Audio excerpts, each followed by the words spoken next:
some of the interviews in the international media as well, but the first topic that we start is totally imposed on us. It's the alleged drone attack on Kremlin. It's headline all over the world media. Have you seen the footage? Have you seen some of the reactions? What do you make of it? Yeah, so first of all, thanks so much for having me on your show. I truly appreciate it. And I have seen the video. I think this is part of a Russian disinformation campaign. We'll have to wait to see how the information plays out, but the explosion was very small. You would think that if Ukraine was going to build an attack plan to actually try and hit the Kremlin, if they got all the way there, they wouldn't have such a low amount of high explosive. We joked a little bit offline. I've seen better pyrotechnics at a rock concert or bigger ones. So time will tell, but it's either a really, really bad strategy by Ukraine or this is yet again another example of Russian propaganda. So. And then again, Ukraine insists, I've seen their official statements that all the arsenal that they possess, they are using it to defend their own territory rather than attack Russian territory. So if by some chance this is true, does this present some kind of turning point into the war? Or, and I know this question might be longer, is it something that Russia might use? Because I've seen reports today on new missile attacks on Kiev, and there's been speculation that they are preparing nuclear attacks even. Yeah, so it's a great question, right? And I think that there is cause for concern that Russia will use this, even if they were the ones who instigated it, use it as kind of a launching point to say, okay, we've finally been attacked in our home country.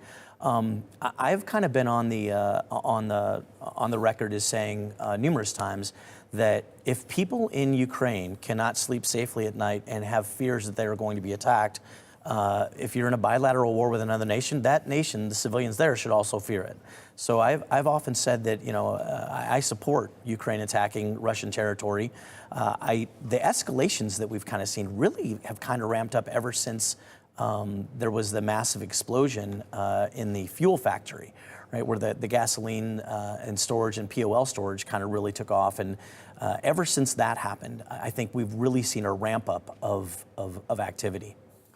Edhe nëse po flasim për, thash, ato që është ngjarje kryesore në mediat ndërkombëtare, është titulli i parë, është e pashmangshme që të kthehen disa tema që ne I flasim vazhdimisht, propaganda, dezinformimi, lufta hibride etj, apo flasim për një shembull të përfshirjes së temës numër 1 në botë në shkallësi, në trika të propagandës edhe të rrjeteve sociale.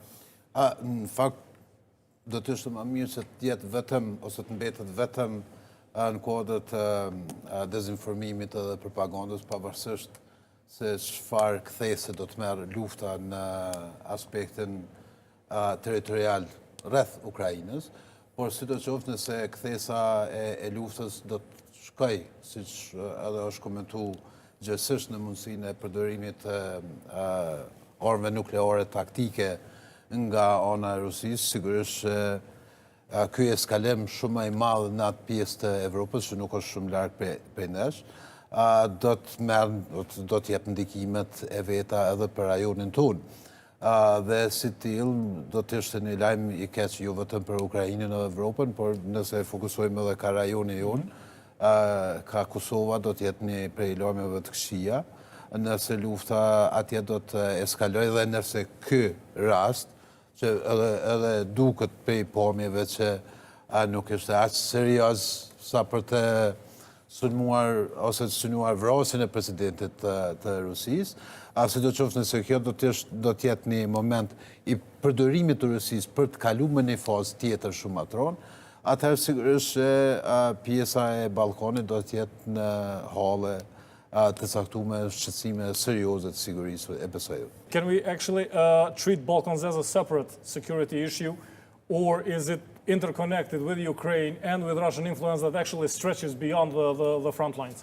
Yeah, so I believe that, you can't separate anything that Russia touches, whether it's Ukraine or Transnistria or South Ossetia, the frozen conflicts, right? No. Or Serbia and Kosovo.